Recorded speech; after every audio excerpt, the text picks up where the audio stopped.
Interactive and engaging conversation. 96.9 FM. The views and opinions of the hosts and guests are their own and do not necessarily reflect the position of the management and staff of Guardian Network.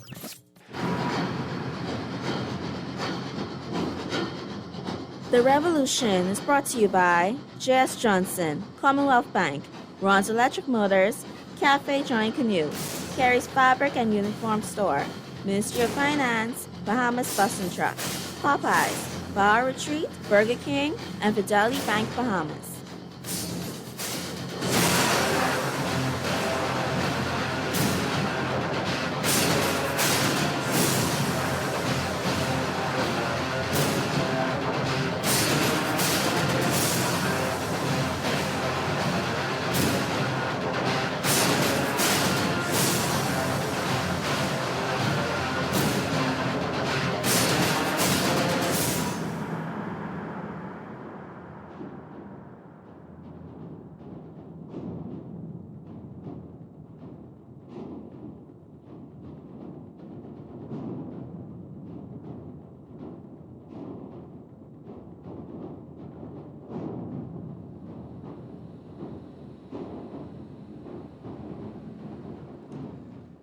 Good afternoon, ladies and gentlemen, and welcome to The Revolution here on Guardian Radio, 96.9 FM. My name's Juan McCartney. So good to have you with us. On the other side of the news break, in the second hour, we're going to be talking with the Salvation Army for a few minutes because they're celebrating their 90th anniversary, so we'll certainly be doing that. And tomorrow, we're going to be at Baja Retreat, and we'll be talking about different things then as well. And I'm supposed to have an old friend there with me tomorrow at Baja Retreat. And today we were going to talk about establishing a living wage for Bahamians. But these things are fluid, so I think we may talk about that on Friday. But today we're going to go over what, once again, is happening in the House of Assembly. And we are faced once again with the House of Assembly that seems to be governed by a certain level of disorder and a lack of mature leadership, perhaps on both sides. I would think sensible adults could work through these issues to where they don't impede the business of the House. But I'll let you hear what went down in the House of Assembly this morning so that you can understand where we are.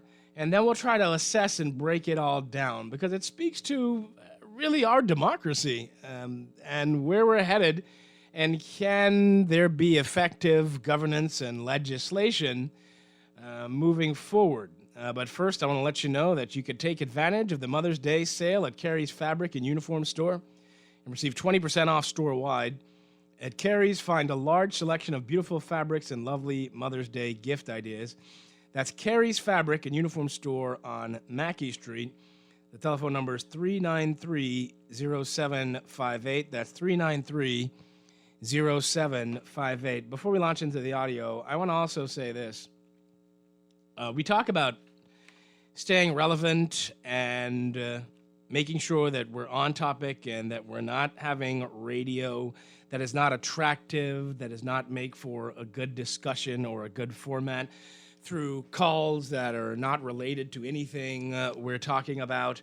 And I do try to exercise a great deal of patience. And some people say to me, well, you seem very patient, all right? And that's not a natural gift.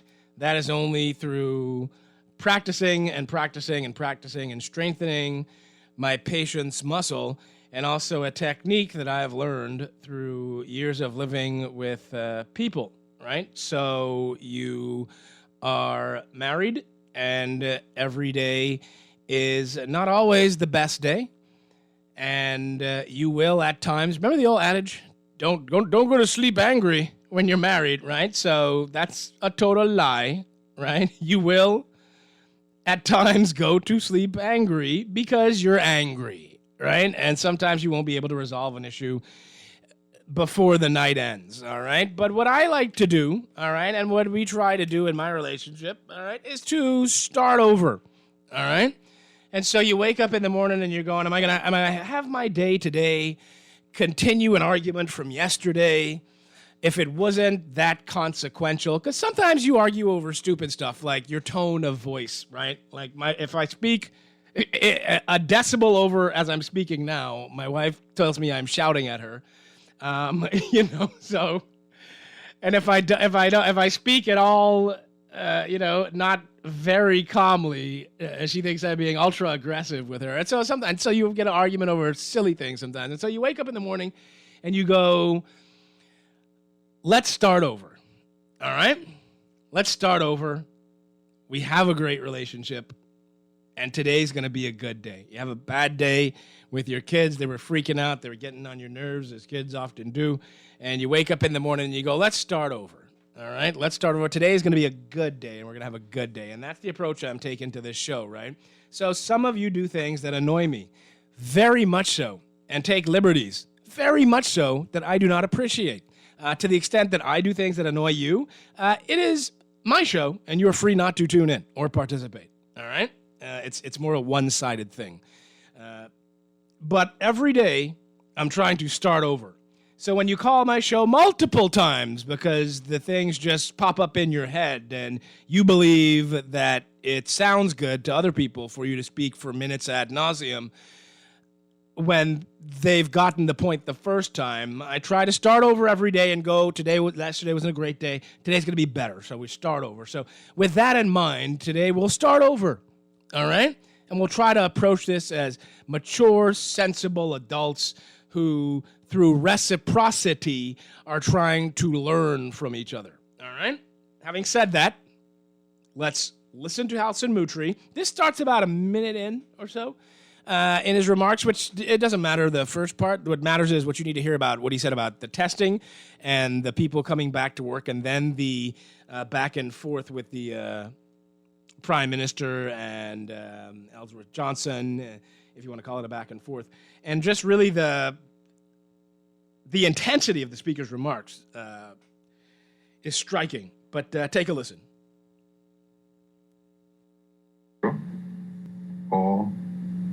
By the Secretary to the Cabinet and to some staff members by the Human Resources Manager.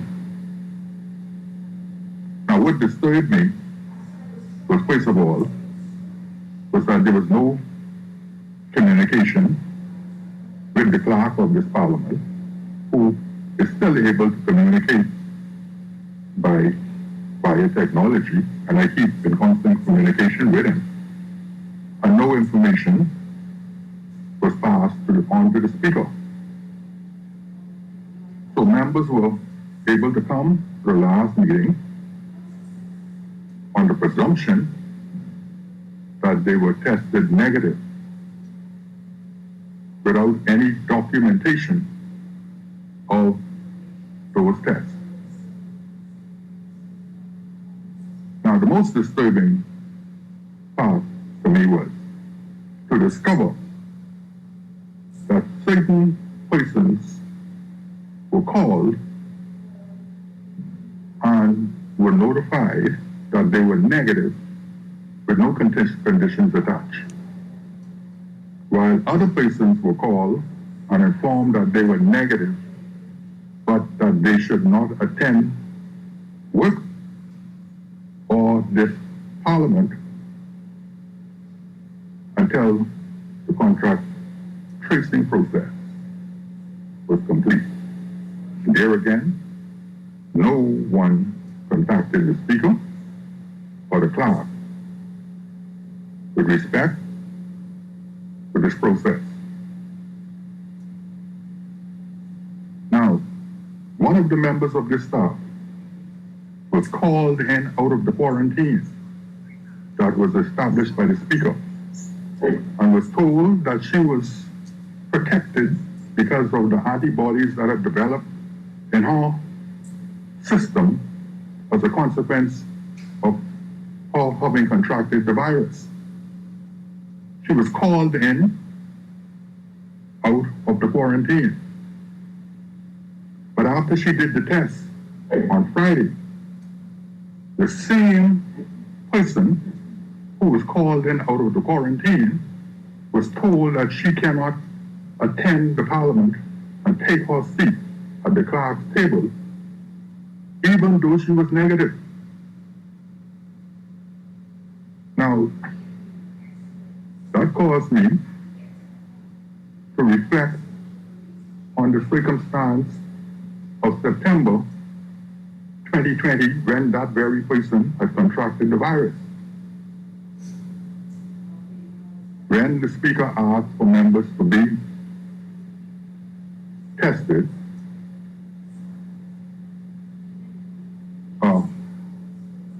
some of you may remember this.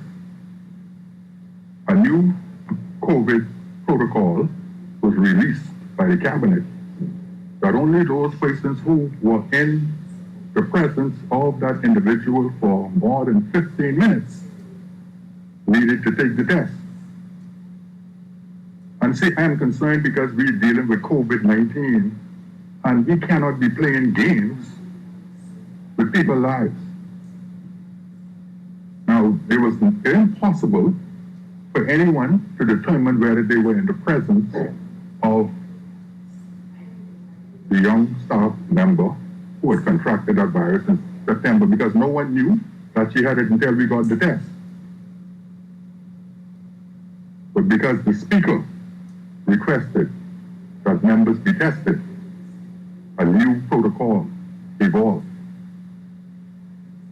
The level of disrespect and dishonesty is something that I am severely challenged with because we're dealing with COVID-19.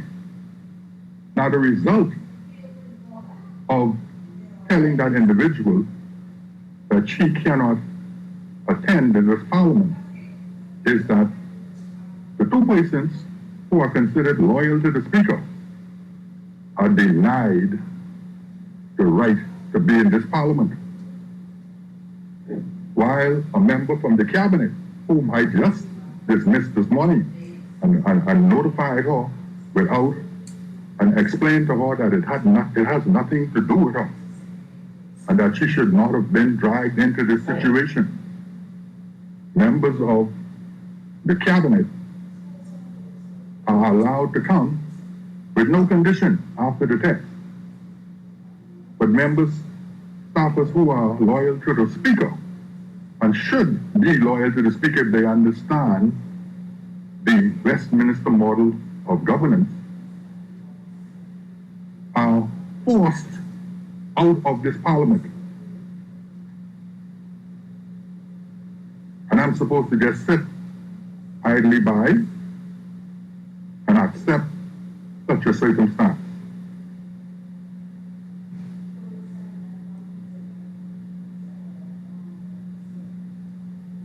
We're dealing with COVID-19. We cannot appear or be seen to be functioning in this way.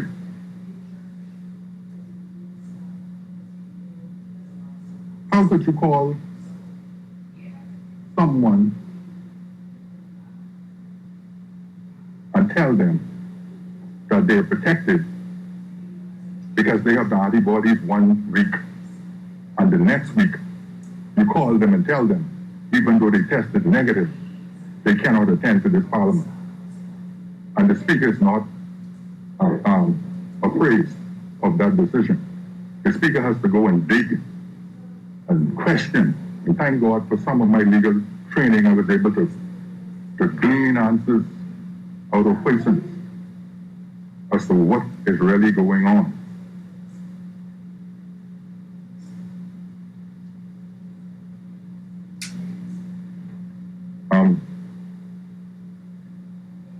And so, while those two issues were resolved, there are many unresolved issues.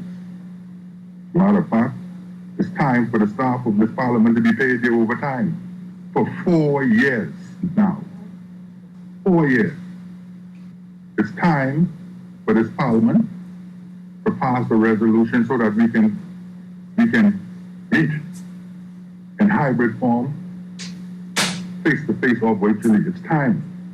It's time for the independence of this parliament, for the executive branch of the government to stop dragging this parliament around like a dingy boat.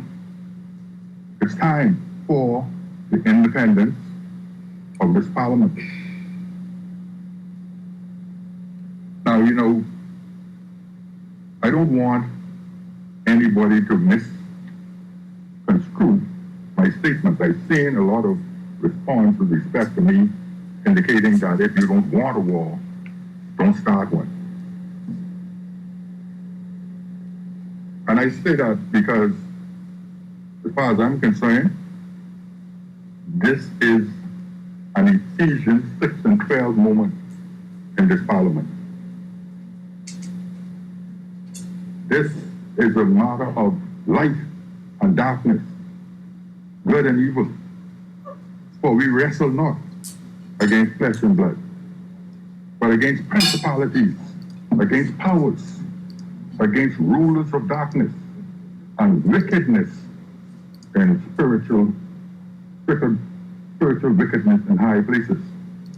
But I want the young men of Nassau Village and the young men of Kemp Road, young men of Baintown and Pinewood, I want them to understand that the Speaker is not advocating taking up arms in resolution of these matters, because we wrestle not against flesh and blood. It is not a matter of personalities. The weapons of our warfare are not carnal. They are not carnal. This country is at a stage where it needs a change. Now, Honorable Member for Kalani, a number of persons have been contacting me with respect to the government's position on this matter dating back to the notice of the clerk contracting this virus. So now, Honorable Member for Kalani, I call on you, speak to the Bahamian people and give the government position on these matters. And in particular, this matter that happened at the office of the Prime Minister on the 30th of April. This hatch plan and execution thereof, the people deserve to know and have an answer with respect to that. The chair recognizes the Honorable Member for Kalani. Thank you very much, Mr. Speaker. Mr. Speaker, today we're debating two bills, and I want to debate them as a compendium, and that is the bill for an act to amend the insurance. Honorable Member for Kalani, I'm not at that stage yet. I am still at Speaker's communication. I'm calling on you, Honorable Member for Kalani, to give an explanation to this Parliament and to the people of this country with respect to these issues. The chair recognizes the Honorable Member for Kalani. Which stage of you? At Speaker's communication, and I'm extending to you as leader of this country and the member for Kalani. Mr. Speaker, with all due respect, I've always been told that communications are not to be contentious, and that's why I would respond to that at the appropriate time. I don't see the contention in this communication. I don't believe I was contentious. I believe I laid out the facts as they were brought to me. And I believe that we are at the position now where it is very apparent that the legislative branch of this government is Honorable Member for Yamakro. I have not yet finished dealing with the member for Kalani. Speaker, but I stand, Mr. Speaker, but I feel... But Honorable Member for Yamakro. I stand on the point of privilege. But you have not been yet recognized.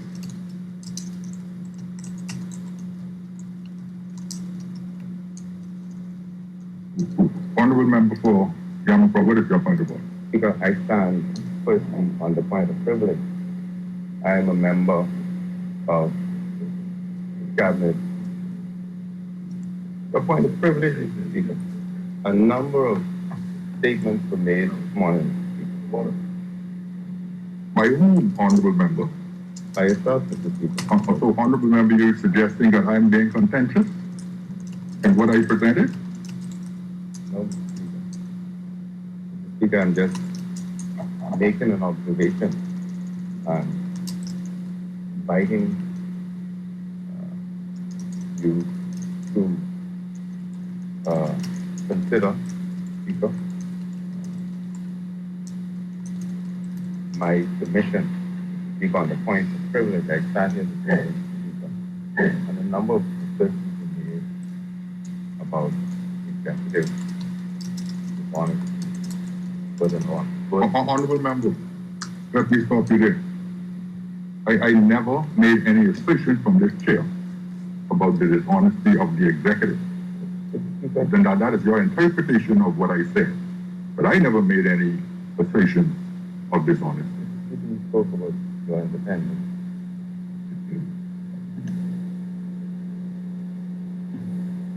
Chair recognizes the Honorable Member for Southern Shore. Speaker, I want to move for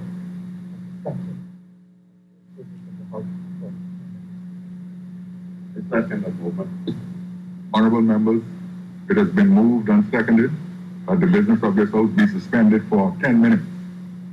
Many members who are in favor will remain seated. Those who oppose will stand. The business of this House stands suspended for approximately 10 minutes. Okay, so that was what happened in our parliament this morning. And I want to look at it because the first thing that strikes me is that once again, our business is put on hold because of contention between the Speaker of the House of Assembly and the Prime Minister. Let me repeat that. Our business, the business of the Bahamian people. We went through yesterday explaining, I hope, in enough detail for you to understand that the government of the Bahamas only exists to further advance the interests of the people of the Bahamas. That is it. All of this belongs to us, and we, every 5 years, elect people forward for political office, and the majority of those people who belong to the same party are called upon by the Governor General to form the government of the Bahamas. All right? That government is to conduct our business.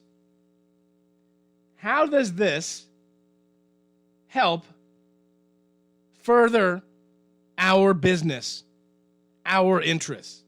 That yet again, we're wasting precious time, clearly in a fight over personalities, holding up our business. All right, so at the end of the day, you've got to get it together in order to make sure our business gets done. Now, ultimately, that falls on the Prime Minister, all right? Because he was called upon to form a government. Ain't nobody called on House and Mutri to form no government. He is the one who must make sure that our government, that the governance of the Bahamas advances and progresses. Now, whether you do that through coming to some sort of agreement with the Speaker, whether you do that through proroguing the House to remove the Speaker, whatever you got to do, in order to make sure our business advances, then that is what you as a leader will have to do. All right? If the Speaker is an impediment to that, then the Speaker must go. Okay? It's still on you as Prime Minister. If the Minister of Health, for example, is an impediment to the furtherance of the business of the interests of the Bahamian people, then he's got to go. Because you were called on to form the government. All right? So ultimately, the responsibility will lie with the Prime Minister, Now, the House didn't adjourn for 10 minutes. It adjourned for more than an hour. And they came back, and they just advanced with their interests. So let's go over some of what the Speaker says. The Speaker's contention is that after he did what he did previously and suspended the House, adjourned the House, because he said that it was in disorder because they weren't following proper COVID-19 protocols and all those personal issues that we went over, the Office of the Prime Minister held a free testing for members of Parliament and staff of the House of Assembly at the Office of the Prime Minister. Now, after that, the Speaker claims that unbeknownst to him or the clerk of the House, who actually caught COVID-19, which is how this whole thing started, some staff members were called back to work and others were not of the House of Assembly.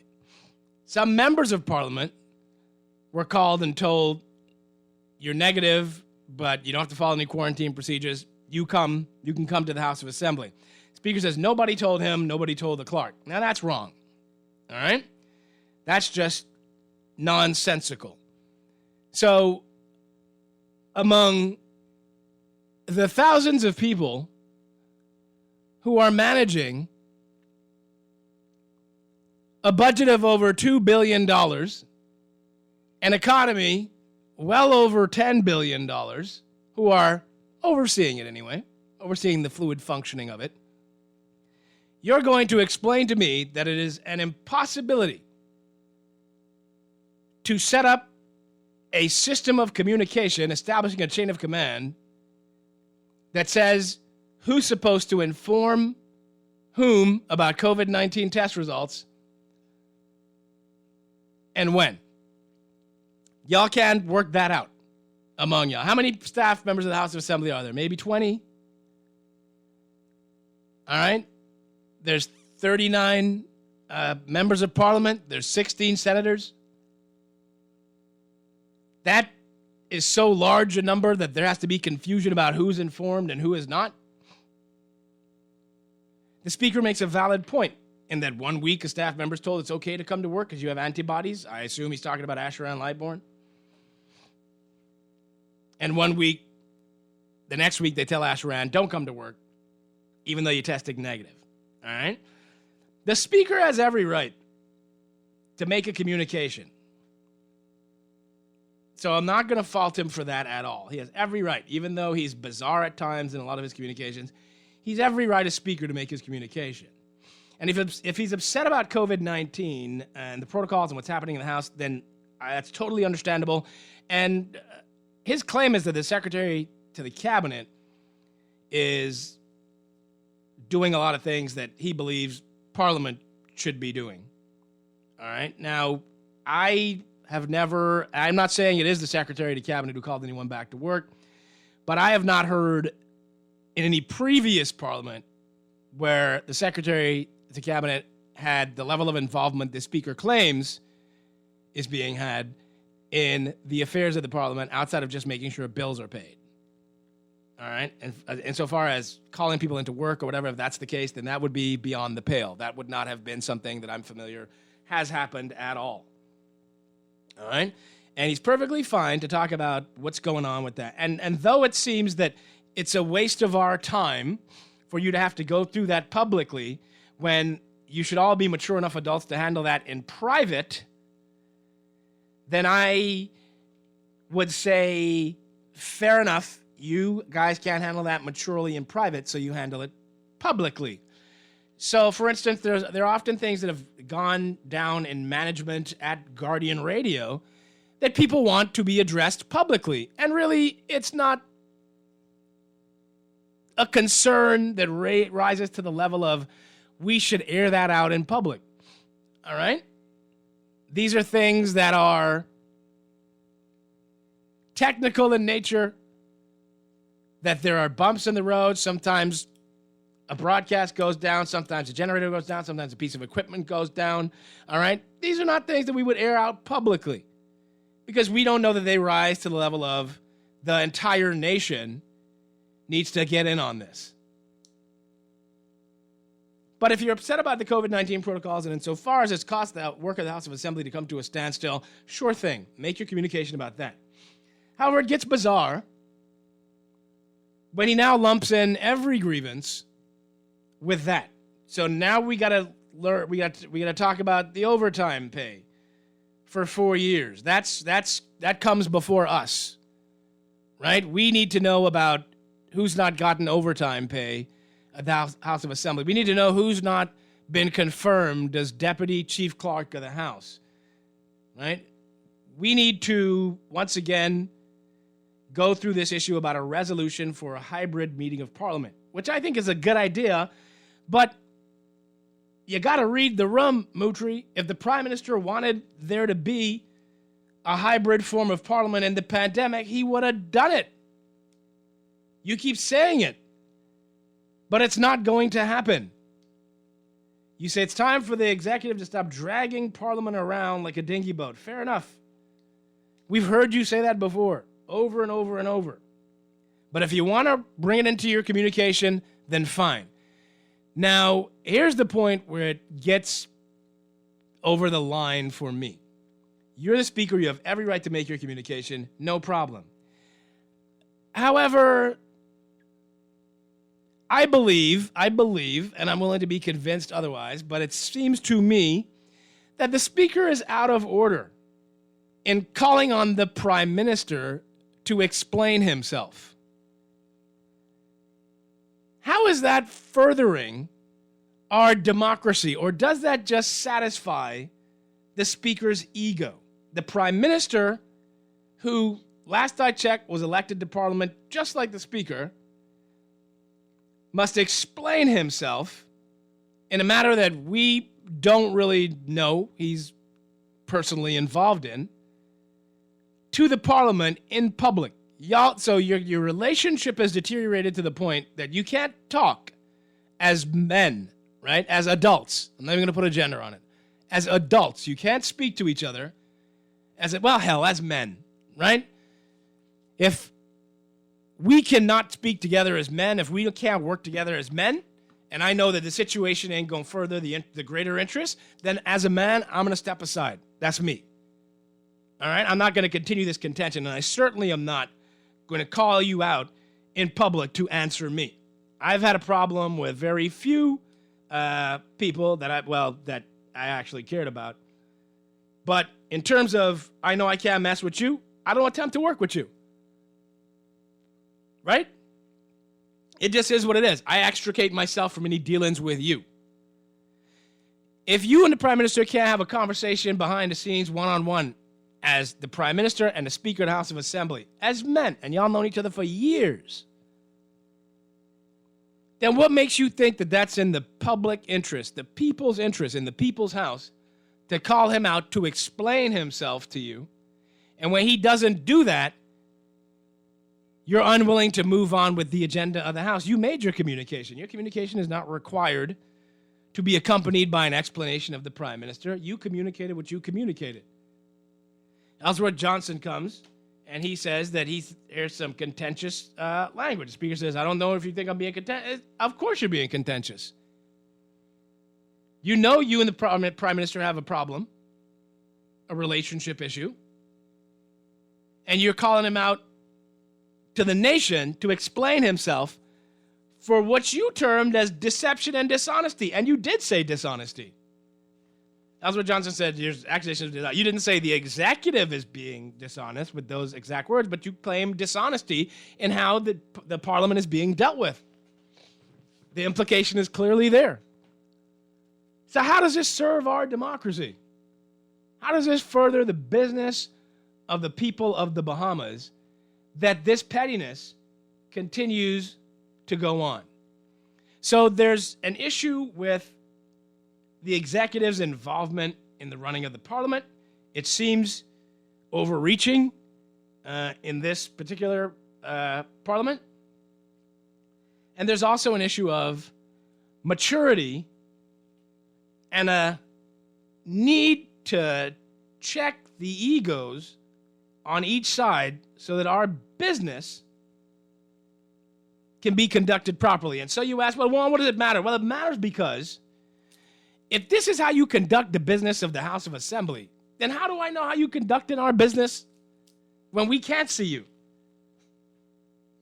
Because the speaker who you put there, right? You gave him the nomination. You ran him on your ticket. You put him forward as speaker. You voted for him. You took the PLP's no confidence motion, changed it into a confidence motion. Everyone recall this? Has everyone forgotten this, right? When people were talking about sometimes the speaker got to chastise when he freaked out on Glennis Anna Martin. Remember that? Sometimes the speaker got to chastise. You know who he was. You knew. My daddy say if my husband slapped me in my mouth, he can ask me what I do to offend my husband. You remember all this? Yeah? The indigenous Bahamian wife? You put him there. This is your issue that you created. Right? So leadership demands, as I said, ultimately, it falls on the Prime Minister. Because if you can't further our business in the House of Assembly because of whatever issues you have with the Speaker, then it's up to you, ultimately, to fix this. It's on you. All right? Moutry is clearly going to use his time remaining as Speaker to force these issues. You can either meet with him, try to ameliorate it, or you can have him removed. All right? Please. All right. Sorry to go on. We got to take a break. And then we'll be back.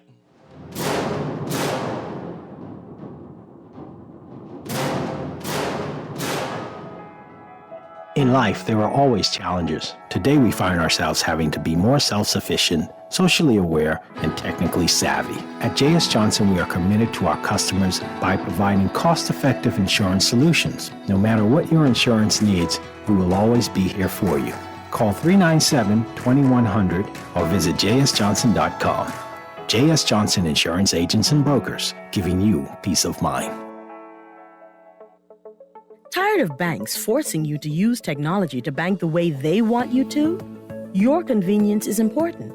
So no matter what your banking needs, Commonwealth Bank's friendly staff are always available in branch for that personal one-on-one service. But when you choose technology, our online and mobile banking app offers you state-of-the-art functionality. The choice is yours. Commonwealth Bank. Bank the way you want. At Ron's Electric Motors, they repair and rewind all major brands of electric motors, including water pumps, generators and generators back end, welding machines, electric lifts, air compressors, battery chargers, and more. They're equipped to handle up to 850 kilowatts and rewind up to 450 horsepower motors. They're conveniently located on the corner of Wolf and Clarence Roads and are open weekdays 8 a.m. to 5 p.m., Saturdays till noon. They offer 24 hours emergency assistance. You can reach them at 242-356-0249. Treat your mom this Mother's Day at Cafe Johnny Canoe with lots of mouth-watering lunch options to choose from, or you can choose their Mother's Day special, which includes their seasoned minced lobster, white rice, Bahamian coleslaw, and plantain, just the way Mom likes it for just $29, along with a carnation for Mom while supplies last. Cafe Johnny Canoe is cashless with the option of buying a prepaid MasterCard in-house. For reservations, contact 698-1171, 2 or 3, located Baha Mar Boulevard. Happy Mother's Day from Cafe Johnny Canoe. Have an outstanding real property tax bill? Take advantage of our Real Property Tax Forgiveness Program. Bring your account to zero and receive a 50% discount on your outstanding tax and surcharge past 180 days. Or get a payment plan. Make a 25% deposit on your outstanding tax, receive a 100% waiver on the surcharge, and pay the difference within 36 months, interest-free. Contact the Department of Inland Revenue at 225-5778 or email us at rptforgive@bahamas.gov.bs. Offer ends May 31st. Everyone should experience a brand new car, but not everyone can afford one. Until now, Bahamas Bus and Truck has the answer. The stylish, spacious, feature-rich yet affordable Mitsubishi Atrage. Priced at $21,900, including a 3-year warranty, why not come and experience the value that Mitsubishi has built into the Atrage today? Bahamas Bus and Truck, the country's only authorized Mitsubishi dealer. Telephone 322-1722. Back for a limited time at Popeyes. Come in and get your ripping chicken today. Enjoy an all-white meat chicken breast, partially cut into pull-apart strips, which are slow marinated in a blend of Louisiana seasoning, then hand-battered into a crispy southern breading and deep fried. Rip this special out of any Popeyes today, along with 2 signature sides, a biscuit, and sauce for just $7.50 VAT inclusive. Love that chicken from Popeyes.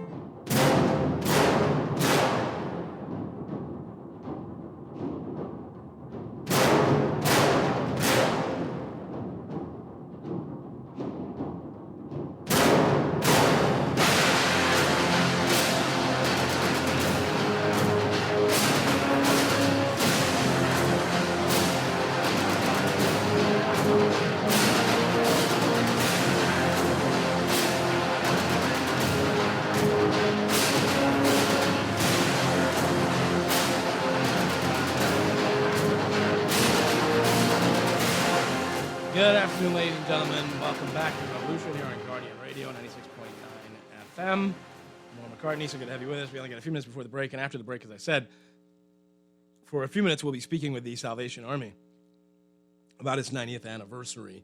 We have a call on. Let's take a call, and we have some text messages. You're entitled to your own interpretation of things. I see this as unnecessary on both sides and just a waste of our time. We're still dealing with this issue. Good afternoon. Welcome to the Revolution. Hello, good afternoon. Are you there? Nope, they're not there. Hello, good afternoon. Welcome. Hi, how you doing, Juan? I'm fine. How are you? Well, let me ask you a question. Is the speaker there for that? Not any longer. Listen to me. Who created this monster? Yeah, same. Dr. Frankenstein sitting there. Okay, well, listen to me.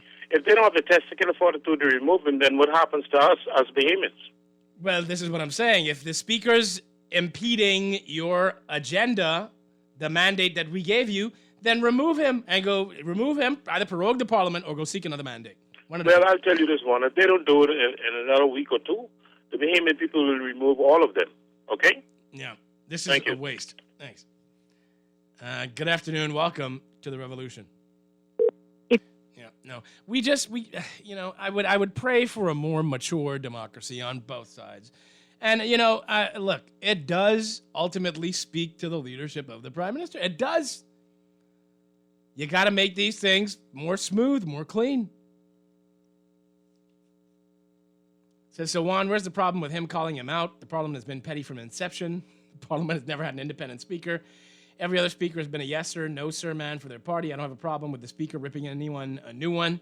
All right, that's fine, but does that advance what we're doing?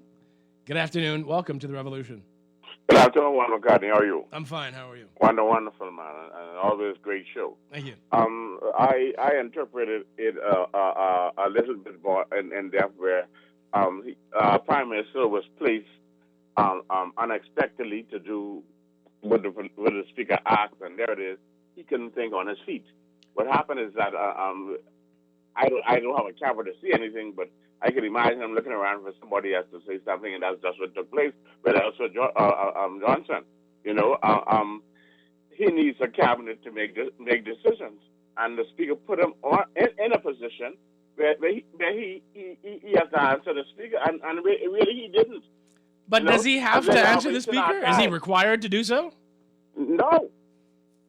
You see, and see, the speaker is going to do these stuff until the time that he dissolves those chambers. Why isn't he's taking the initiative to do his job? We're paying all of them a full salary to do this bunch of foolishness. Yeah. I think it's but thanks for that, unnecessary. Chairman. Thank you. Yeah. And I do think it gets weird where you're telling Prime Minister, I call on you to explain this to the Bahamian people, and maybe I didn't know much about it. Maybe I got other stuff going on. I don't know. You know what I mean? But it shouldn't have gotten to this point. And for that, ultimately, it does fall back on the shoulders of leadership. Good afternoon. Welcome to the revolution. With you, hey, Juan. How's it going, my brother? I'm right here, man. Thank God. Mm-hmm. What I want to ask you, right? First, I want to say, I like the way you interpret that whole scenario. You know, you were decent because there were some things I want to call you about and mention to you, but you described the understanding of it, and I appreciate that. But what I want to ask you, right? Mm-hmm. Do you think they had gotten together before they came into the House of Assembly to speak on the issue in which the Speaker desired? No, man. It seems like they can't communicate at all. Well, I've heard something recently on the radio as though they had resolved all their immaturities. He said last week that these issues were resolved, and now here we are again. Actually, he said Monday. Was it Monday that these issues were resolved? You know, being a man, I would be myself being a man, and looking at them, and they have people, you know, are looking up to them. I wish they could get together as two men and, you know, fix the situation, because it's only going to cause a lot of immaturity with people that are not in the house, and, you know, it's going to get some people angry. Exactly. I agree. Totally. Thank you. Yeah. You got to get together in the best interest of the greater good, right? So if you're, you marry a woman who was divorced but had children from another, her previous marriage, right? And you believe that your house's affairs should be conducted a certain way, but the father of your wife's children has a different standard or different values.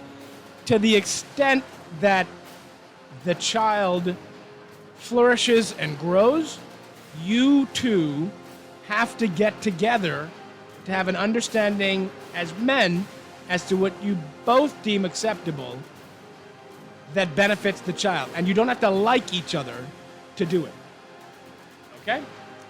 We got to take a break. We'll be back with the Salvation Army for a few minutes on the other side, and then we'll continue this discussion. Stay tuned.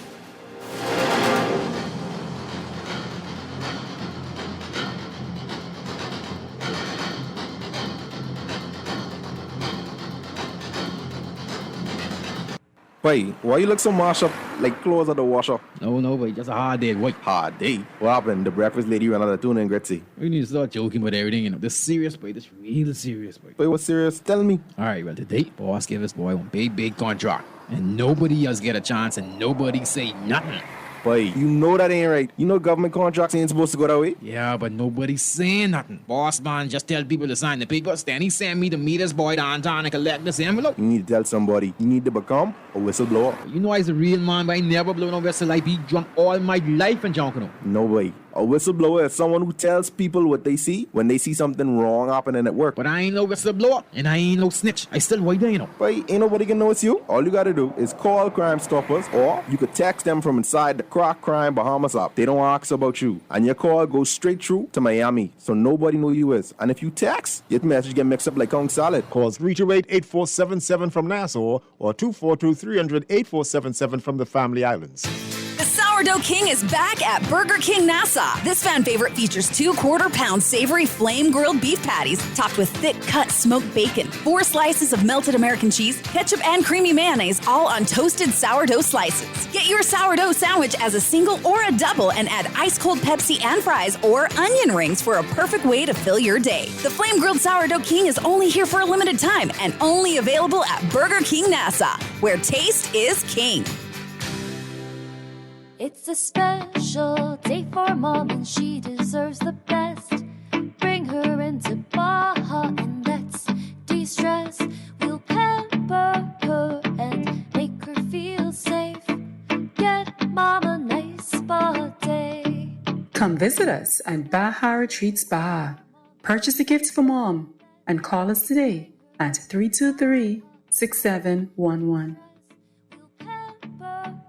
And make her feel safe. Get mom a nice spa day. Samantha's always on point. She doesn't miss a thing. When she signs up for any insurance policy, she reads all the fine print. She knows what's covered, what's not covered, and she's aware of her deductibles. When it comes to insurance, it pays to know your policy. Review every insurance policy so you know what you're covered for. This message was brought to you by the Insurance Commission of the Bahamas.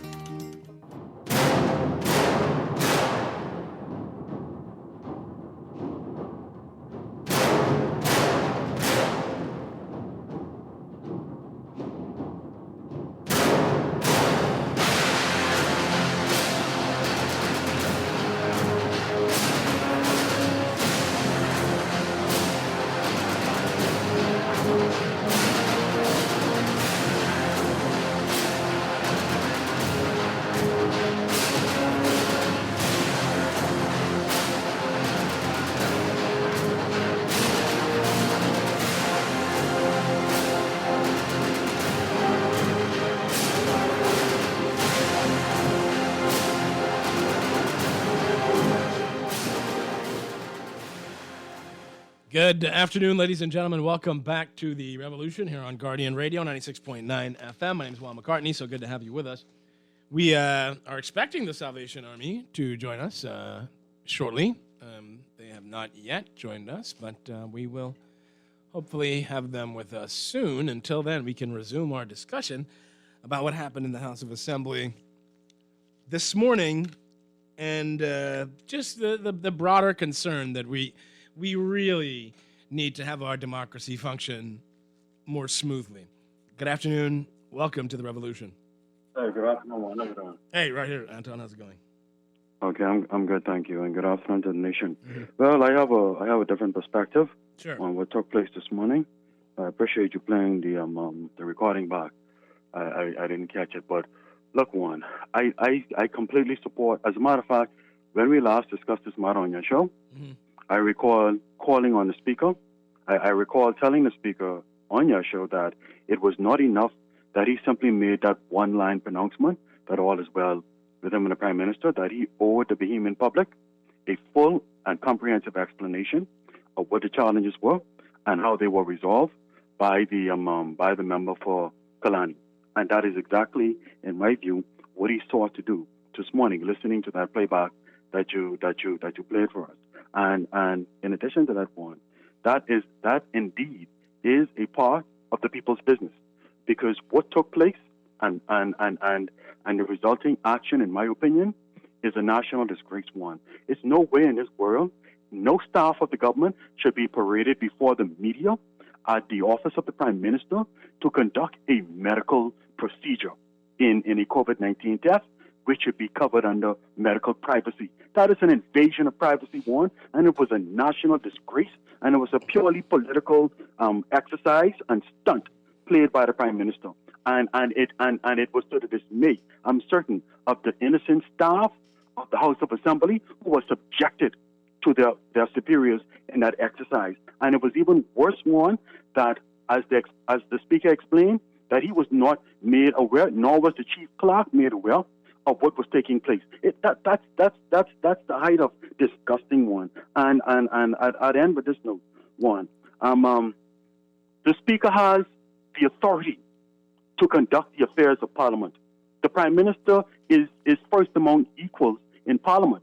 I mean, in the cabinet, but he is the Prime Minister of the country. But he has to submit to the authority of the Speaker, who has the authority in Parliament. And if the Speaker gave him the opportunity by calling him to account, he should have considered it a pleasure to provide an explanation to the Speaker by way of to the Speaker, which the media would have taken account of and provided that explanation to us so that we can understand why the Prime Minister took those steps, which was disgusting in the first place.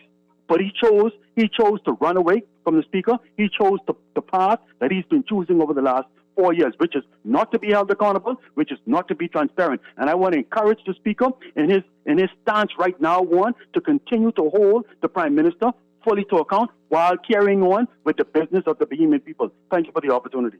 Okay. I mean, I don't know, Anton. It's difficult for me to take your remarks seriously in the context of you hated every single action the Speaker took when he was, in my opinion, dealing unfairly with the Progressive Liberal Party, but now you think his behavior is just peachy keen. So I do have a problem. You have a credibility issue, is what I'm saying, because you flip depending on what side it's on. So consider that.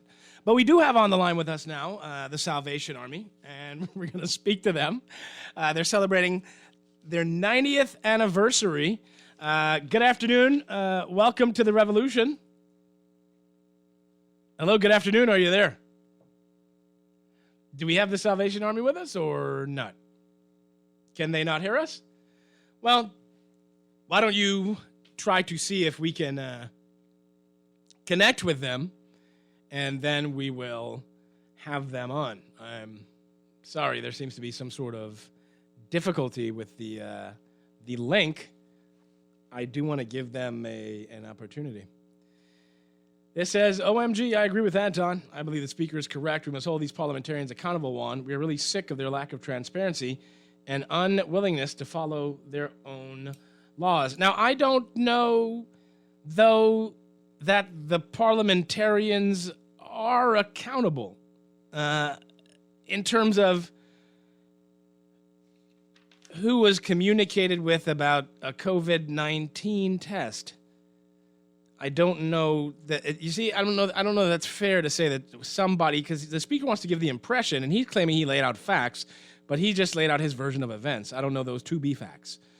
We can report on them because he said them in the House under privilege, but I don't know that they are facts, and I don't know that the Prime Minister dealt personally with that at all. I think critically through these issues. I don't just swallow what is said to me. I don't know where the beef is. Now, it happened at the office of the Prime Minister, sure.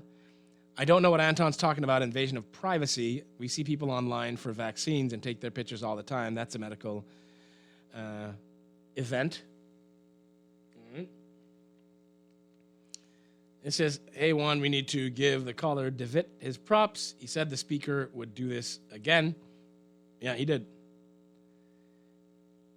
It says, Juan, that's a real bikini bottom in our honorable, quote-unquote, House of Assembly. I'm so done with the politicians. It says all this because he didn't get the nomination for Nassau Village. Wow. It says, Mutri Drunke, spoiling for a fight about nothing on our time. Thank God Minister didn't bite. Mutri needs to learn to leave his ego at the door. Like the same way that there was the PLP had a problem with the way Mutri would demand things of Glenys Hannah Martin, dress her down as if she were a child.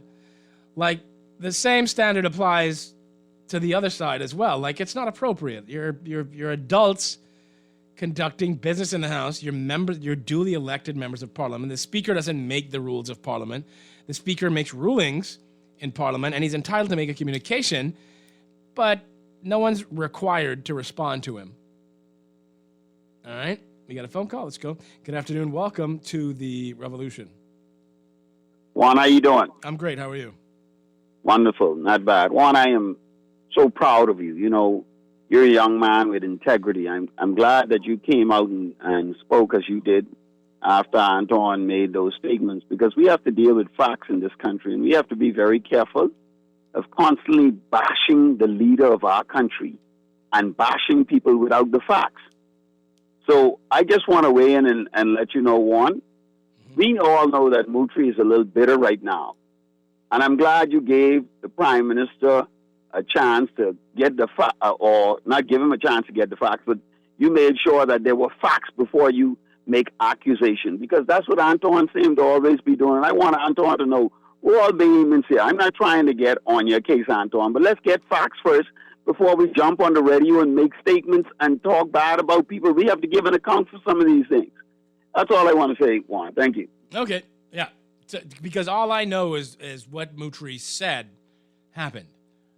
I don't know what actually happened.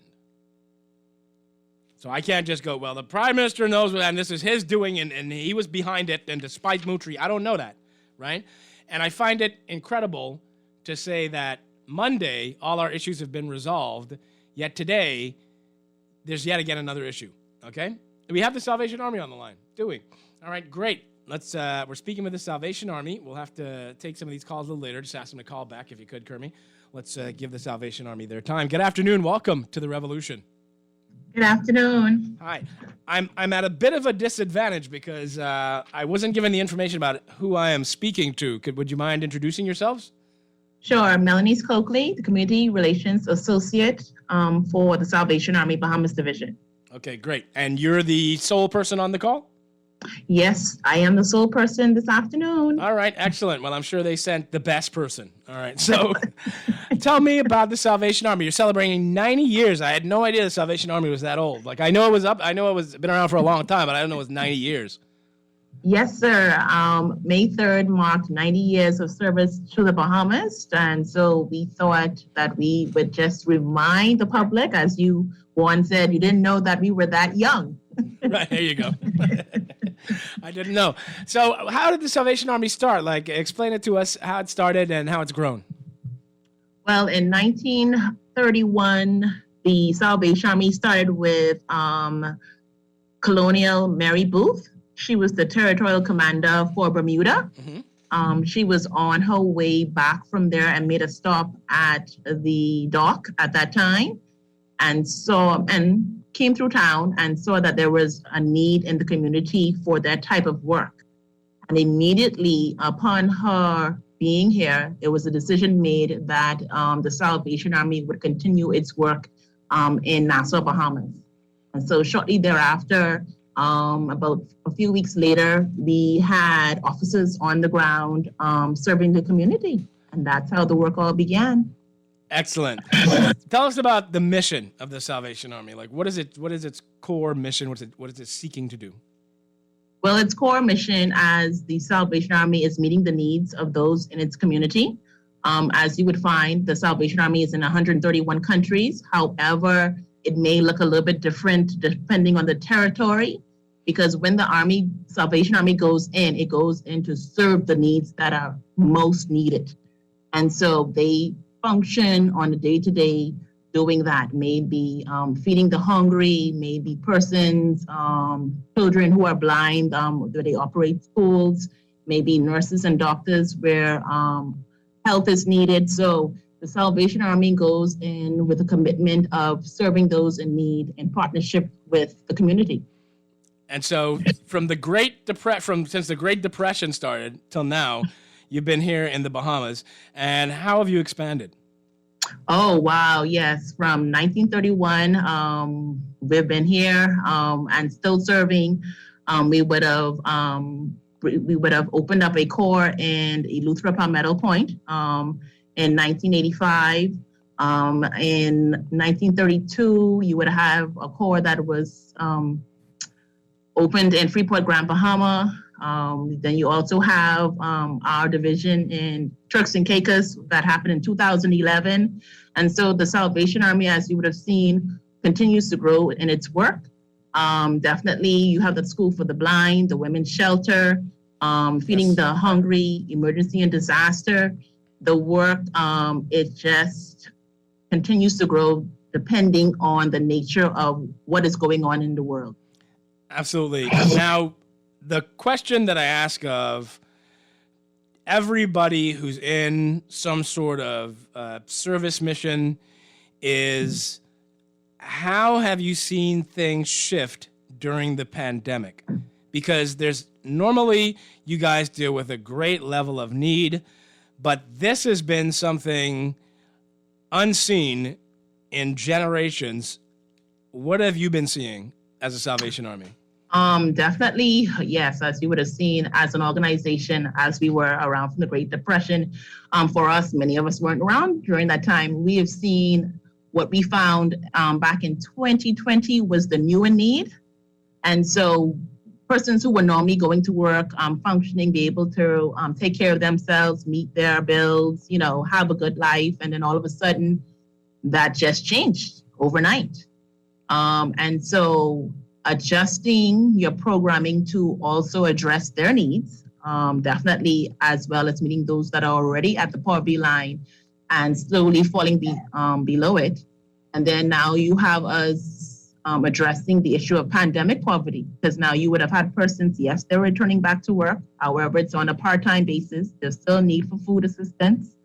And so it's a delicate balance and the complex issues that come with that. After you have the great pandemic happening and persons are now trying to regain what they would have lost in 2020. Yeah, absolutely. And I noticed with the Salvation Army that normally there would be lines, particularly on the days that you guys give out the lunches. But I noticed that the lines grew exponentially. And I think there was a point at which you guys said that you'd have to limit it. Was that the case? Yes, definitely. They grew exponentially. So we had to move to an online system just to control, social distancing. The building was closed because, we weren't allowing the public in. So definitely readjusting how we would have served. We've had several drive-throughs. We went into our other communities like Grantstown and served.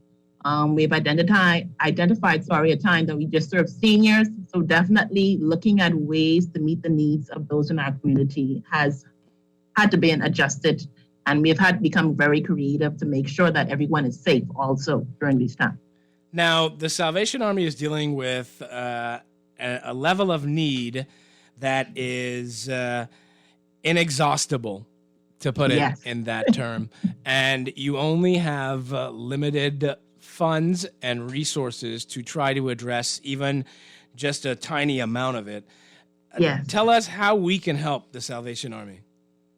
No donation, one, is ever too small. We have persons that would stop by and drop off just items on an individual basis that we take in, that we use into our feeding program, or persons go into wholesalers, place orders anonymously, and the items are sent to our headquarters. Making a monetary donation, there is always a way someone can assist the Salvation Army. As you had said, it's unprecedented. The need is still great. We are still serving persons that are in need. And what we always look at as unfortunately, there has to be an exit strategy in terms of assistance. And so it's a delicate balance.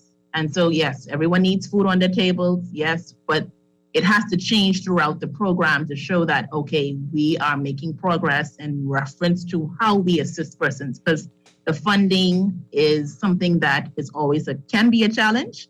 When you think about if you're serving, when we first started out during the pandemic, we were serving 250 people a week. And slowly now we are at 250 people a month in terms of value. Oh, wow. So you're serving 250 a week, but now it's 250 a month? Yes, sir. Mm-hmm. Okay, so you're serving fewer people? We are serving fewer people, just based on the amount of funding that you may have left. Right. Once you would have spoken to your donors, and you were like, okay, you're giving the resources a mandate. Have shrank. Okay, how are you going to? And so, we do still feed every day. It won't be of a value of maybe $100 or $200. You may get something of a smaller value. So you have to become creative in how you assist those persons that are in need. Okay, so let me ask you the account details if people do want to donate and they want to do so online. Okay, definitely. If they wanted to, they can go onto our website, www.salvationarmybahamas.org. And if you click on our donate link, there's our bank-to-bank transfer information. And also, if you want to just do a click and sign up right there and make a donation directly into the account. Okay. Everything is there, easily accessible. Now, you can also do food donations as well. Oh, definitely, yes. You can drop it off to our location on Mackey Street or location in Meadow Street. Definitely, once it's there, it will be used within our programs, as we do lunch feedings every day, Monday through Friday. So definitely, and even through the different types of ways you would assist persons, because you have your lunch that you're served every day, and those persons would receive some type of parcel throughout the month. Then you have the other persons who come in on a monthly basis seeking assistance, and so you have one program for them. So definitely it's a way to assist someone, a household, through the Salvation Army. Now, also, let me ask you another question. Is clothing permissible to donate? And, like, what status does the clothing have? Do you have to wash it? Do you have to, what do you got? Yes, please wash the them. clothes. That seems elementary, right? Don't bring me your dirty clothes, right? Yeah. No, please don't bring us your dirty clothes. Definitely, we would ask that they be washed. We're asking them to be placed in plastic bags, because there's a process that we do use at this time due to COVID-19 in terms of sterilization, that a waiting period, and a machine that we have that we use for the items. However, we please gently use clean clothes, because persons are receiving these items through our programs, as persons have been unemployed for more than 15 months and they have children that are growing. So definitely we would take those items and use it throughout our program. All persons would be allowed to get certain items through the thrift store. This is great information. I have one more thing that's a matter of personal curiosity for me, but a deep matter of personal curiosity. The Salvation Army has a school for the blind. Yes, sir. How does one conduct a school for the blind when schools were closed? Well, they moved online. They were also given tablets, laptops to use. Definitely the software is adjusted for those that are visually impaired. So blind children can use tablets? Yes. They have software that you can load onto it, that when they're everything, there's an audio attached to it. So it's reading it off to them in terms of lessons. Okay, excellent. So, Yes, so you guys met that challenge, you believe? Yes, sir. We met that challenge. Yes, sir. That's excellent. Great stuff. Melanie Coakley, thank you so much for coming on and reminding us about all the good work the Salvation Army does and letting us know how we can help you help others out there. So salvationarmybahamas.org is how you can donate monetarily. You do take food donations, and you also take clothing donations. And you guys also sell very good mops and brooms. Yes, very good mops. Very good. You're not the brooms?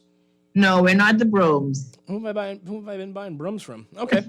Well, good mops. All right. Definitely good mops. Good for this cleaning during this pandemic, for sure.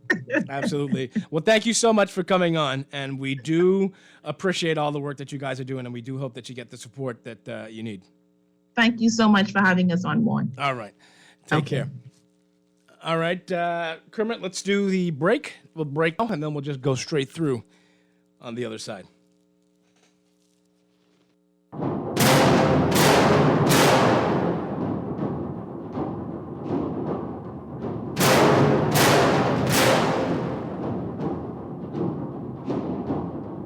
It's a special day for Mom, and she deserves the best.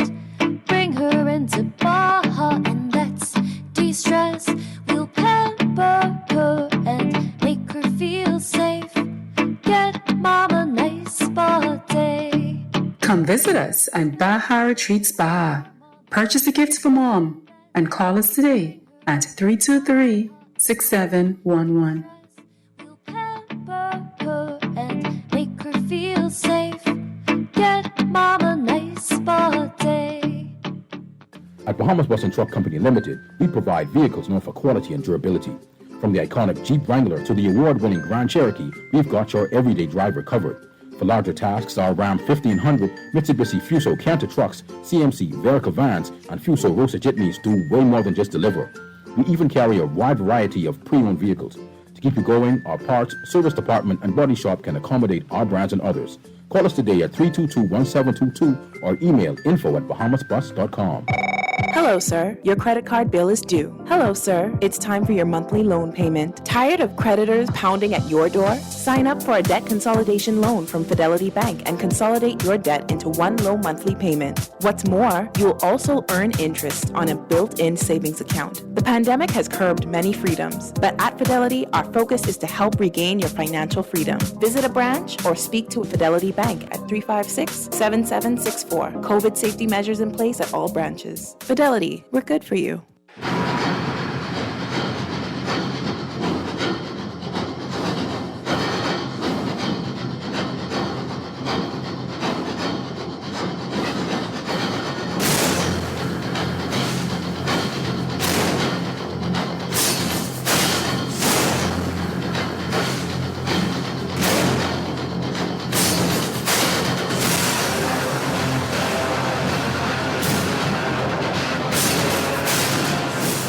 Good afternoon, Bahamas. Welcome back to the Revolution here on Guardian Radio 96.9 FM. We were speaking with the Salvation Army just now. As Melanie Coakley explained to you, they are indeed underfunded, and they will greatly appreciate any assistance you can give them.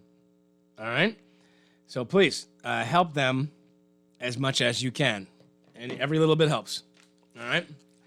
Prior to that, we were talking about the events in the House of Assembly today. As I said, I believe the Speaker has every right to make a communication, but I do think that at some point we start to drift into being non-productive and into a space where we're, kind of just ventilating all your issues at the expense of the Bahamian people. And I also do think that the responsibility for leadership rests with the Prime Minister. And in fact, I don't think that that's the case, that this is ultimately up to him to make sure that your legislative agenda in furtherance of the interests of the Bahamian people can move forward unimpeded. All right? Now, says Juan, trust me, the situation in Parliament is deeper than personalities. Take note of the persons who oppose the Speaker. The darkness he mentioned will soon come to light. Okay? This says, OMGGGG. I agree with Anton. All right. Oh, I think I read that one. Look, and I get it. I get it, right? So the Speaker is now, the enemy of my enemy is my friend. Yes? So the Speaker now chooses violence when he comes to Parliament, and you are thoroughly entertained. I get it, and you're egging him on, and you're piling on. I get it, but I don't know that this is all the best way to go about this. Good day, Juan. Can you imagine if that was Hubert Ingram or Pinling? I could not. I could not. No. I can't even imagine that going down with Christie, really. This says, one is 2021. When will the recordings in the House stop with that feedback/ringing? Says, I agree the Speaker's been displaying immaturity for a while. His back and forth with Mr. Tynes was bad, and the contention with the PM is a waste of time. This says, is the Speaker forcing the PM to do something, as the House clearly cannot go on in this manner? Well, what I don't like is that we get the show this morning. The House, so everybody behind the scene issues got to air out. That's of paramount importance that we hear the Speaker's communication first thing this morning, before anything else. And the Speaker goes on and on and on about it. And then we come back after the House suspends and nothing. Right? I find these things a bit strange. Good afternoon. Welcome to the Revolution. Hello, good afternoon. No? Okay. You can call me 323-6232, 325-4316, and 325-4259. It says, Brother Juan, if you are looking for this House Speaker to change, you'll be waiting a lifetime. You don't mess with an island-grown man. Giving up is not an option. He will haunt Minnis until Minnis is out of power. It says, we have an ongoing disrespect of our Speaker of the House. We must not continue to elect immature men to dumb down our people. We must stop little boys' behavior. They must go home forever. All right? One, please have the authorities go by the Humane Society. Persons are parked on both sides of the road, and we can't pass. Thanks. Really? I hope that's cleared up. It says the PM doesn't believe he should submit to anyone's authority. Calling for everyone to submit to the PM simply for the sake of peace is unreasonable. Whose authority would he be submitting to? The Speaker, and in what capacity? Hi, Juan. I know you're talking about this, but can you explain to me why people have a problem with government paying for the houses that burnt down, but they don't have a problem for the government paying for the spouse travel expenses of MPs? No, I can't explain that to you because I think people do have a problem with the government paying for the spouse travel expenses of MPs. It was a major problem, if you'd recall. The two are completely unrelated, but both issues have some problems associated with them. I don't necessarily have a problem if the government goes, yeah, we'll pay for the houses, but I have a problem with an expectation that the government must take our tax money to replace their house. That's all. All right? Good afternoon. Welcome to the Revolution. Yes, good afternoon, Juan. How's it going? Super. I got just 30 minutes or so ago what's up from a United States number, right? A tourist visiting our country, one of my friends who normally visits. It's the second time for the year, right? They normally bring the year in. All right? Every January 1st, they like to make sure. And so what has me, irated right now is the fact that, they're saying, look at your office, meaning my area where I operate my umbrella areas from. This particular hotel said they brought back 40 people who do not work for Atlanta. But yet, in the 40 people you agreed to bring back, you didn't even thought to bring back one umbrella vendor to put an umbrella over these people. Even so, I was tested negative for COVID-19. And I was already on record before all of this foolishness started happening and caused me to get angry and then say I'm not taking up no vaccine. That is because I feel as though I would have to socially be disobedient in that regard. Not that no one was making us take it in the first place. What I'm saying, I should not have to take put any foreign entity, okay, that is not natural into my body with if I don't want to. And if my government is, if we are a real democratic society and we have an operating with a real democratic government, then the persons in that, the citizens in that country, if the government grants them licenses for whatever endeavor they wanted to go into, I find it troubling and very egregious, okay, that Bahamian citizens' fundamental rights can be contravened in such an egregious way, and then it's like just laughed off by the government itself. I'm a bit confused. Are you speaking about the vaccination, or are you speaking about I'm speaking the about beach? Business license to operate, right? So you can't get a business license?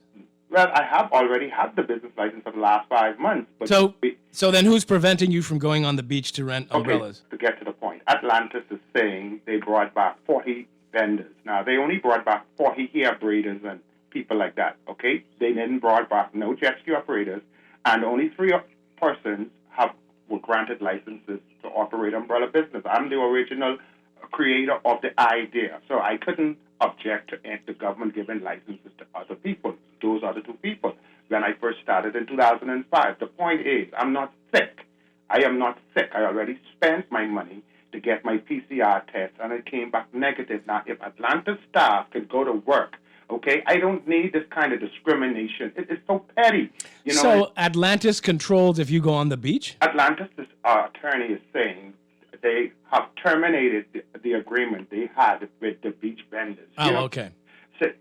Saying that the beach belongs to them. That's their property, and they can invite onto that beach with whoever they wish, and you can only come back by invitation. Mm-hmm. Yet Atlantis are well aware that as Amos Jr. Miller being the first person to put in for a government license, I got my license in 2005.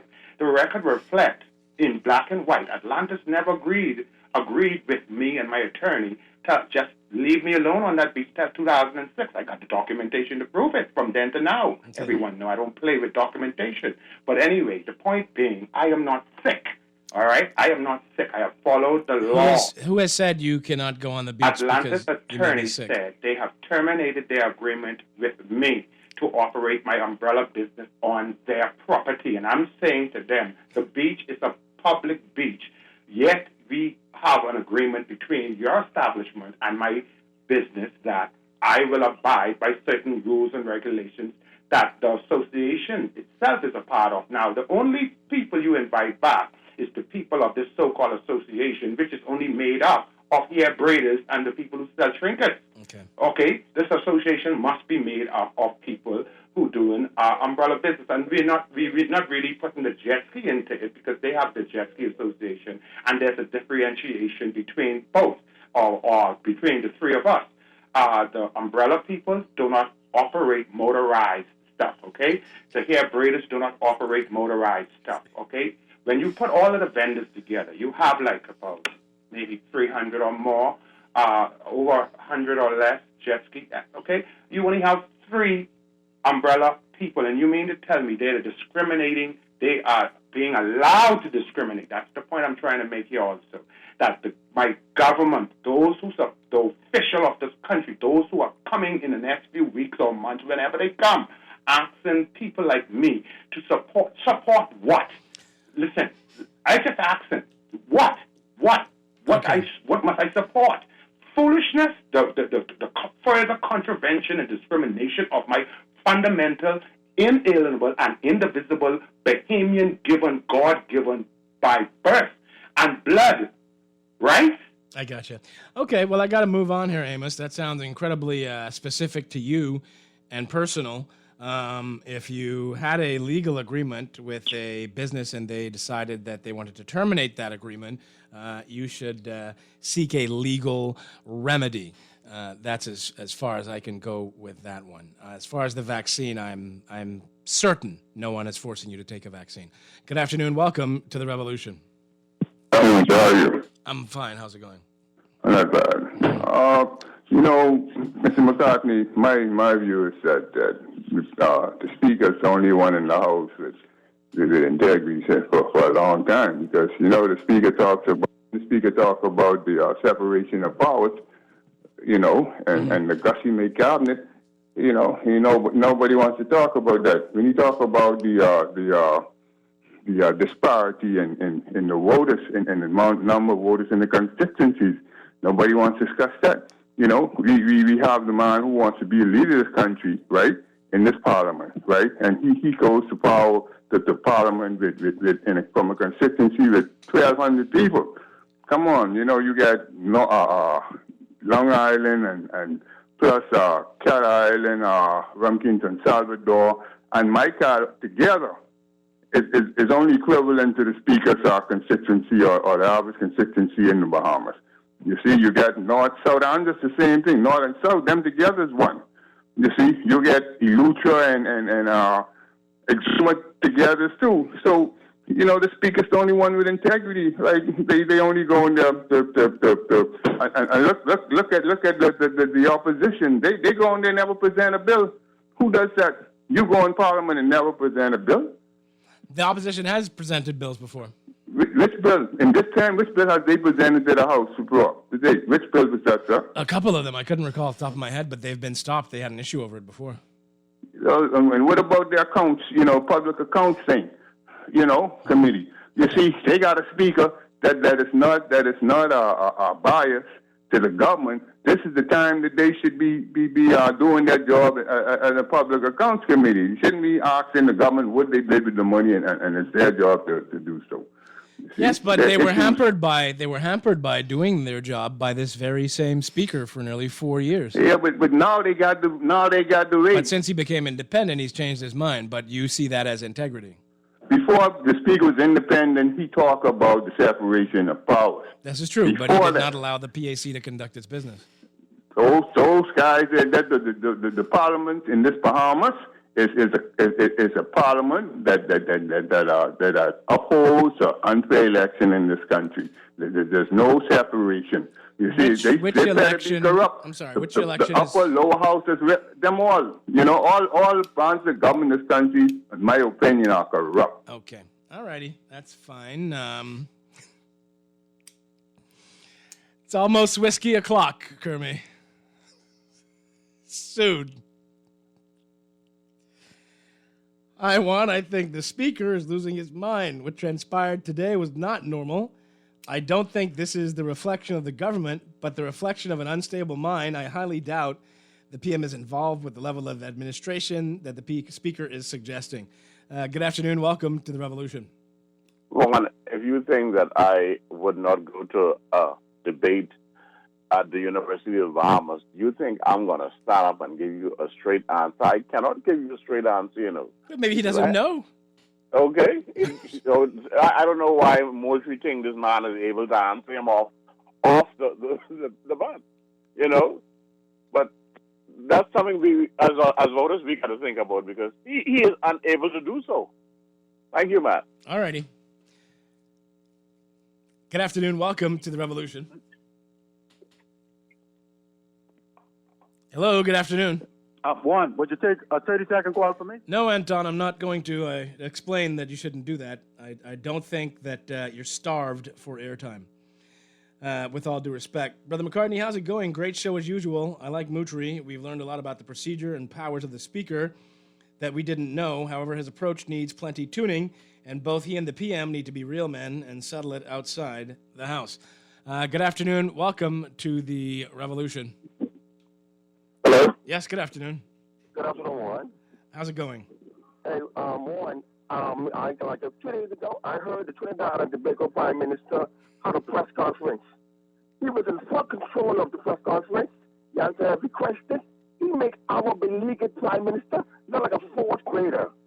He is, and he's a doctor too, Dr. Raleigh, I think his name is. He is a really winner Prime Minister. Yeah, Keith Raleigh. The Speaker knows our Prime Minister cannot answer questions extemporaneously. He knows that. And if I think he'll play a game with him, tell Minister literally gets frustrated. Minister cannot answer questions extemporaneously. I don't know what you use the Carl Bell running the show. Carl Bell tell us about this information back. The Prime Minister must go with the opposite leader and tell us why Carl Bell, who's a non-MP, running the show. Okay. But he knows ministers. He lacks ability to communicate with us. I don't know why we have to do something about picking these men. These leaders we have. Public debates must be have. And bring with the fishing boat from then.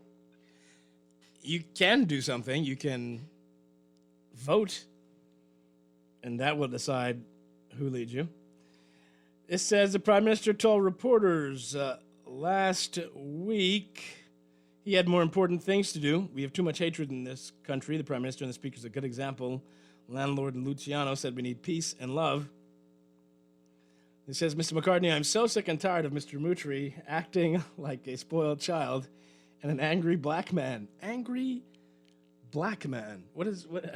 He's acting like an angry black man? Does an angry black man act different than an angry white man?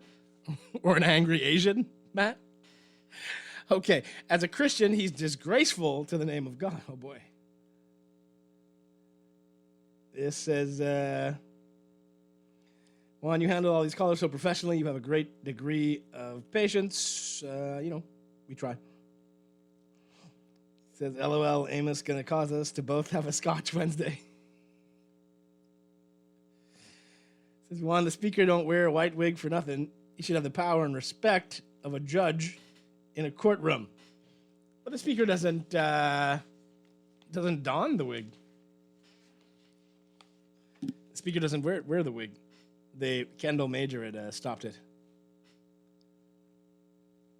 I want all beaches are public up to the high water mark. These private property owners do not have the right to deny beach access to anyone. This is the law. While the speaker needs to go, our government functions around our parliament. He's frustrating the business of elected representative. He needs to move off the scene, prorogue the House, and let's get it done with. Says, do we expect anything other than descending levels of petty from Minnis and Moutry? The only way this will end is if they're both out of the House of Assembly. It says, generally, I don't agree with the speaker, but today I do. People who manage businesses are being driven crazy by the lack of clarity as to what should be done if there's a case in the office. Do you stay open or closed? Do you sanitize? Are people required to quarantine? Someone who was required to work on Monday, post-exposure but pre-testing, was told to stay home today after she tested negative. I hope the speaker's behavior forces a change. Well, we'll see. There should certainly be better communication among the speaker, with the speaker, the prime minister, the cabinet, etc. Hey, Juan, I'm glad Dr. Minnis stonewalled and ignored Moutry. He's disrupting the people's business. There's important legislation on the table, namely ease of doing business necessary to improve our global ratings and increase appeal to investors. Moutry needs to go now. Yeah, and there's also important amendments to the Business License Act and the Insurance Act. This says exactly what the speaker said as far as his comments cannot be verified, and it's obvious that he and the PM are not getting along. I think not getting along is an understatement. It says, Juan, advanced polling just started in the Bahamas under Ingram's last term in office for Dames. Advanced polling just started in the Bahamas under Ingram's last term in office. So for Dames to say this is a regular occurrence is a lie. Advanced polling just started in the Bahamas under Ingram's last term in office. You just arrived in the Bahamas? That you think that is the case? Because advanced polling has been a thing, but Ingram expanded it, as far as I'm aware. All right? And then the last amendments to the advanced poll expanded it even further, so that now those over 65 are eligible to vote in the advanced poll. This says, can the FNM hold the vote of no confidence in the speaker? Not during this session.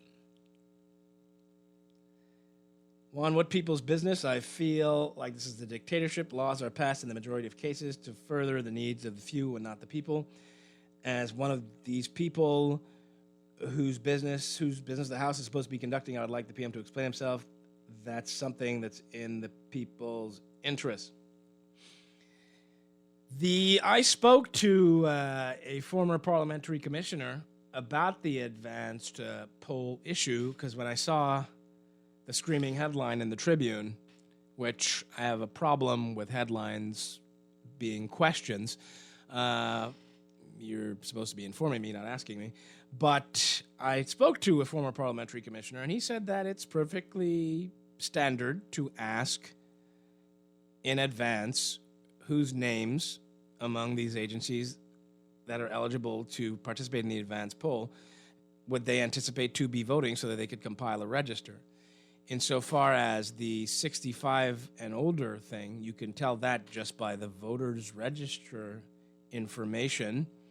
The only question I would have with that would be to ask if you have everyone who's 65 and older eligible to vote in the advanced poll, do you really think that you can accommodate that many people, which if according to Candia Dame's National Review today, that will be 26,000 people who are registered voters over the age of 65.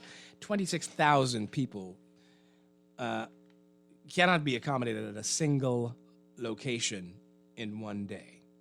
So you're going to probably now need to do multiple advanced polling stations to accommodate those people. All right, it's a good idea to allow them to vote in the advanced poll, but the logistics of it would have to be worked out. Okay. All right. That's it. We got to go here, and we'll be at Baja Retreat tomorrow. And Shivargo Lang, Z Live Off the Record, is up next. You guys take care out there and have a great day, Bahamas.